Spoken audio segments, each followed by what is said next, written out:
I rushed outside to flag down the ambulance, my heart pounding as my mom gasped for air inside, only to find my neighbor Karen's SUV deliberately blocking my driveway. How was I supposed to know that when this power-hungry HOA president refused to budge, she'd soon learn who my mother was? Comment below where you're watching from.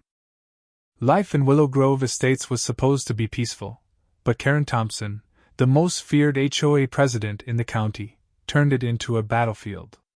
3 weeks ago, I brought my mom, Chief Laura Bennett of the Seattle Police Department, home from the hospital after major heart surgery. Her doctor ordered 2 months of care, and as her only child, I wasn't about to let her down. "Are you sure this isn't too much, sweetie?" Mom asked, wincing as I carried her oxygen tank inside. "Not at all," I lied, hiding my worry. The guest room was ready, but across the street, Karen watched us, her fake smile chilling me. "Who's that?" Mom whispered. "Karen Thompson, HOA dictator," I muttered. "Just ignore her." If only it were that easy. The next morning, a neon yellow notice was taped to my door: violation, unauthorized resident. All new residents must be approved. $100 per day fine until resolved. I tore it down before Mom saw it. She didn't need stress during recovery. I'd explained Mom was a temporary guest, not a resident. Surely Karen would understand a family emergency, right? Wrong. By noon, my phone buzzed with texts from Mike, a kind neighbor on the HOA board. "Karen's called an emergency meeting about your mom. Says medical equipment ruins the neighborhood's aesthetic. Watch out." Peeking outside, I saw Karen with a clipboard, pointing at my house while chatting with neighbors. My blood boiled, but I stayed calm for Mom. That evening, as I helped Mom with her physical therapy, the doorbell rang. Karen stood there with 2 board members, trying to peek inside. "We need to discuss your unauthorized resident and the unapproved medical equipment," she announced.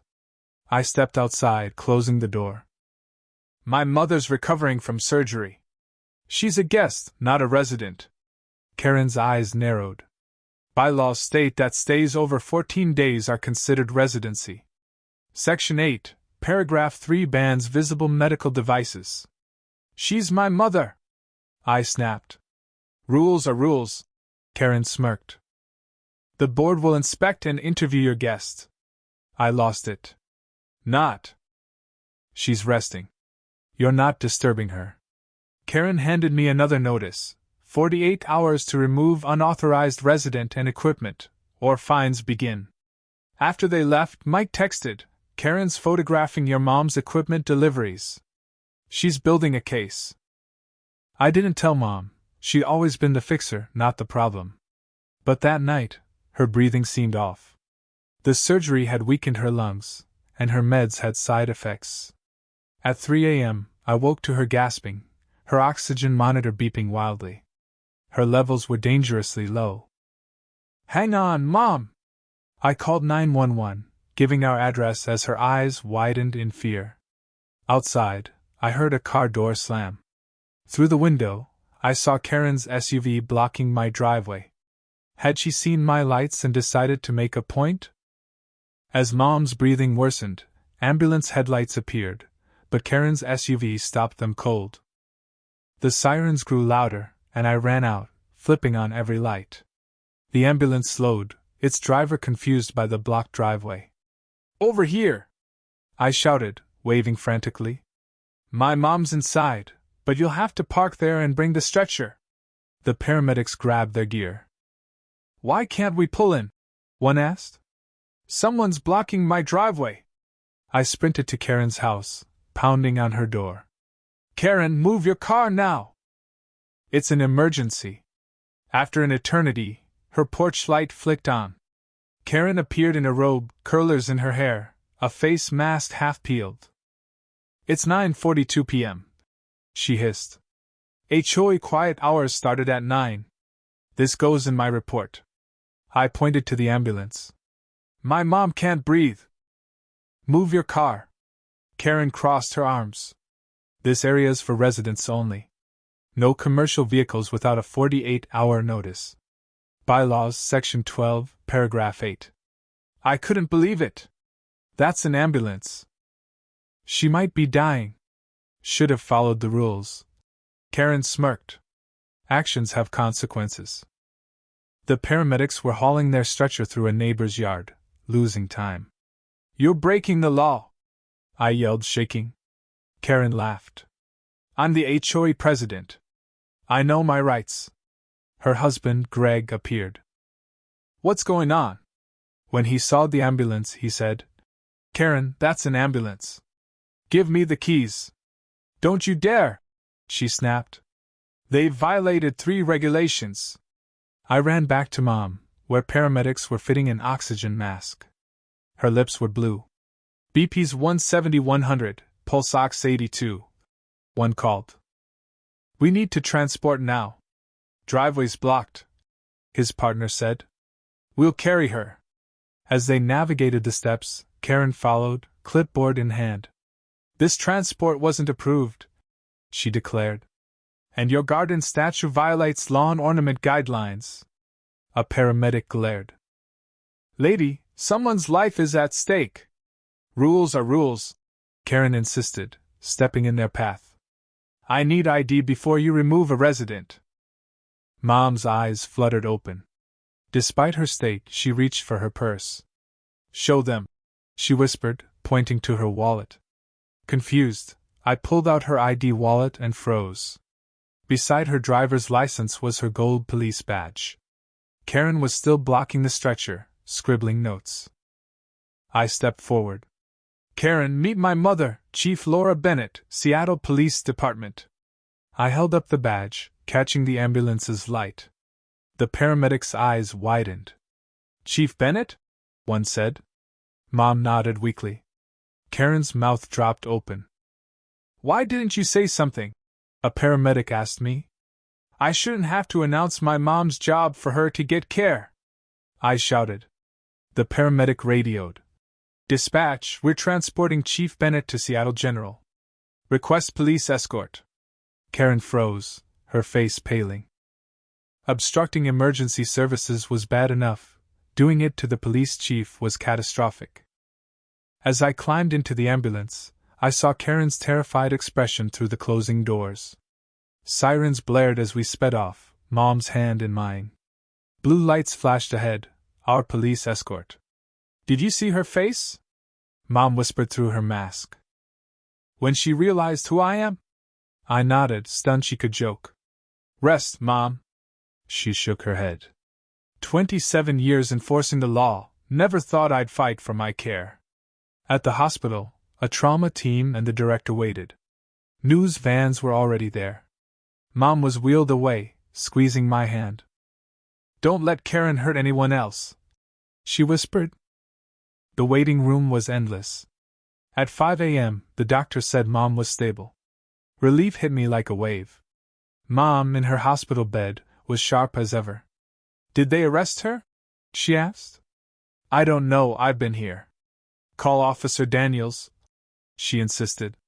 Back home at 9 a.m., I saw 3 police cruisers. Neighbors whispered on porches. Officer Daniels, Mom's deputy for 15 years, was interviewing Mrs. Kim across the street. How's the chief? He asked. Stable. Furious. He nodded. Obstructing emergency services is a felony, 5 to 10 years if the victim's harmed. Nobody messes with our chief. Mike ran over. They took Karen to the station, screaming about her rights. The whole street saw. My phone buzzed with texts. Neighbors shared their Karen horror stories. The Chen family's playhouse she demolished. Mr. Lee's vines she poisoned for growing an inch over the line. The elderly Parkers barred from hosting their grandson during COVID. Greg, Karen's husband, begged to talk. She's overzealous, but not bad, he pleaded. Charges will destroy our kids.